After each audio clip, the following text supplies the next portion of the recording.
ایک مولانا نے فرمایا شخصیت پرستی کفر ہوتی ہے۔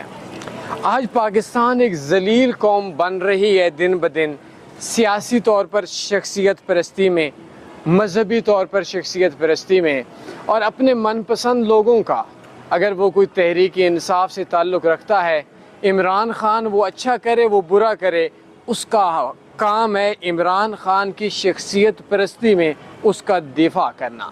سیم اسی طریقے سے اگر کوئی شخص نواز شریف، آصف زرداری یا کسی اور پارٹی سے شخصیت پرستی کی بیماری سے مبتلا ہے تو اس کا کام بھی یہ ہے کہ اس کے ہر جائز ناجائز کام کا دفاع کرنا۔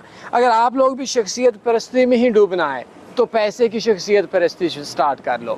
پیسے کی شخصیت پرستی کا مطلب ہر وہ کام کرو جس کے اندر سے آپ کا کاروبار ہو، صرف محنت ہی تو کرنی ہے تو پیسے اور کاروبار کے لیے کرو۔ آن لائن فیلڈ کے کورسز میں آپ کو دیتا